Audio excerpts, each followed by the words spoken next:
Hello， 大家好，我是鸡排周老师。上期视频给大家做了双11的手机购买指南，但是呢，主要针对的是全功能。私信也有很多小伙伴问我，周老师，我就看重影像，各个价位段的手机怎么买？所以说我就做了这期视频，来给大家推荐几款双11的影像手机。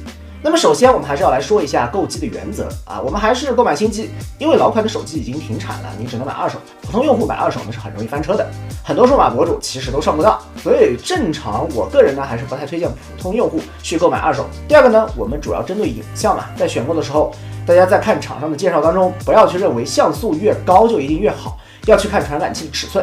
目前主流手机的传感器尺寸我给大家列在这里，大家可以暂停观看。还有呢，就是官网介绍的时候啊，如果说它只提到了6400万像素、5000万像素，但是并没有这个传感器的详细介绍，那么大概率这台手机的拍照就很一般，因为它都不敢介绍传感器。下面我们就正式开始推荐。下面我们先来看2000元以下的价位段啊，1000元以下我们就不看了，那基本就是老人机。2000元以下这个价位段呢，从新机来讲，影像被砍得都比较狠，主要给大家介绍两款相对好一点的手机。我们先来看第一台红米 Note 12 Pro， 这台手机在1000多的价位段给到了 IMX766， 已经算是越级了，而且是带光学防抖的，所以主摄的表现在同价位段的新机来说还是不错的。但是也要提醒大家，不要盲目的看参数，拔高期待。1000多的766和3000多的766，或者说是6000多的766，表现肯定是不同的。目前推荐入手价格8+128G， 在1800左右。第二台是 iQOO 的 Neo 6 SE， 这台手机虽然摄像头参数并不是那么亮眼，但是 vivo 的调教还是很强的，色彩和细节都比较到位。vivo 在这个价位段呢，算法下放还是比较到位的，同价位段拍照绝对不弱。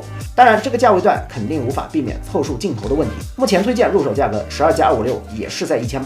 下面我们再来看一下2000元到3000元价位段，红米 Note 12 Pro 加2亿像素，而且底和光圈都不小。主摄的表现还是不错的，光线充足时2亿像素解析力还算是比较强，但是红米的算法总感觉涂抹感比较强，越级击杀老大哥呢肯定是不可能了。而且另外两个都是凑数镜头，因为是新机嘛。目前8+256G 的推荐入手价格在2100左右。第二台真我 GT2 Pro， 这台手机主摄是带光学防抖的 IMX766， 还有个 JNC 的超广角，直出表现是比较好的，但是没有长焦，配了个显微镜，画质来说呢锐化相对比较重，并且这台手机除了影像之外，其他配置都还不错。但是有同学可能不太喜欢骁龙8，那么我们也可以考虑一下真我 GT 大师探索版870的处理器。真我 GT Neo 3从影像的角度来说，我们就不考虑了，绿厂针对于影像啊，天玑优化的很一般。这台手机推荐的入手价格12+256在2400左右。再来看第三台荣耀70 Pro， 这台手机终于有长焦了，给了个3倍，虽然焦段不是很长，但是相较于前面几台来说呢，还是有优势的。直出来说，色彩的观感比较好 ，IMX800 的解析力还不错，但是锐化依旧严重，并且主摄阉割了光学防抖，这一点是这台手机的最大问题。目前推荐入手价格8+256G， 在2800左右。第四台是 vivo 的 X70 Pro， 这台手机从配置上大家应该就可以看出来，明显是往影像上倾斜了。焦段配置更为齐全，终于有潜望式长焦了，而且2倍镜头加入非常适合拍人。IMX766V 加上 V 云台和 V1 芯片，这个价位段可以说是制霸夜景。还有蔡司这个挂壁加持，同价位段的影像可以说是非常强，拍照体验也不错。缺点就是蓝厂的祖传锐化。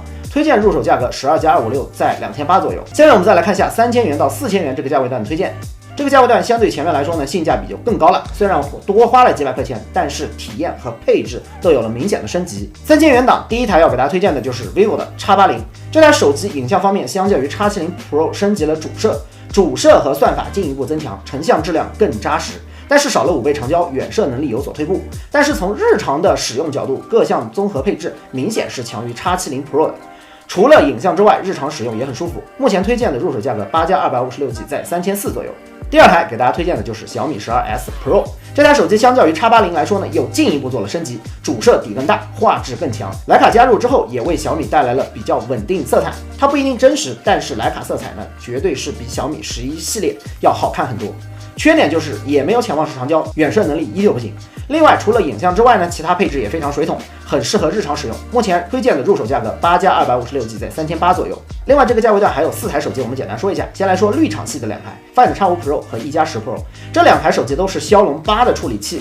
刚发布的时候定价太高了，跳水之后目前价位段还算合理，而且有一些同学他又喜欢 OPPO 系的手机，所以我们还是简单说一下 Find X5 Pro 定位更高，基础配置是强于一加的，这两台手机我们之前都做过测评。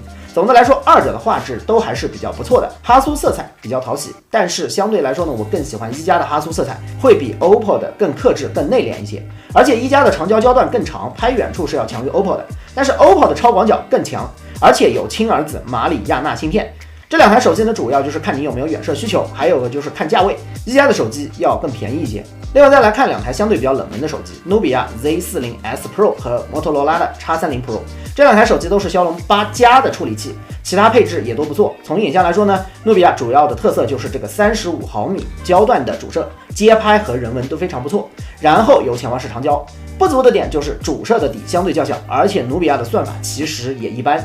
摩托罗拉的特色呢，就是这个2亿像素，之前做过测评，解析力还是非常强的。但是开启高像素之后需要转圈圈，也有明显的锐化，而且只有个2倍中焦，拍远的地方显然是不够用。目前这两台手机的价位相当，大家可以根据自己的需求来考虑。下面我们再来看一下4000元以上的价位段，还是跟我们之前的说法一样。你都超过4000了，那么还是尽量上旗舰。如果预算不足的话，那么你就买3000多价位段的手机啊，不要不上不下的买个次旗舰。那么给大家推荐的第一台手机就是小米 12S Ultra， 这台手机无需多言，3大底主摄，尤其是1英寸的 IMX989，徕卡色彩加持，无论是画质还是拍照体验都很好。录像在安卓机里也算是很强的，硬要说缺点的话，就是人像模式的表现不太理想。目前推荐大家入手的价格8加 256G 是5100左右。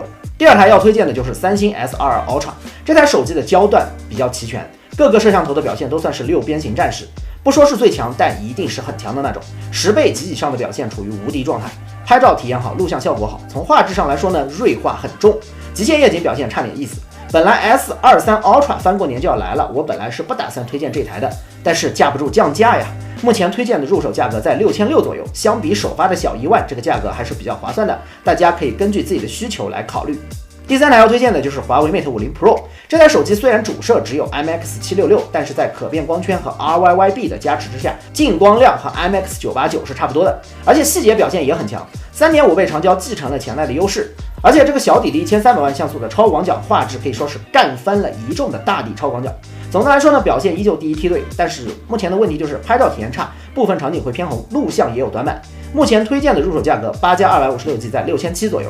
我们再来看最后一台 iPhone 14 Pro 或者是 Max， 这台手机拍照方面主要的优势就是体验好，成像快。Pro RAW 的可用性非常高，录像我们就不用多说了，无敌的存在，没有之一。尤其是如果你再把杜比世界加入之后呢，一个能打的都没有。缺点就是默认模式成像一般，锐化重，考虑录像和 Pro RAW 的同学可以入。目前 Pro 的256G 推荐价格在8400，如果要买 Max 呢，会贵1000。好啦，这就是本期视频的全部内容了，我们下期视频再见，拜拜。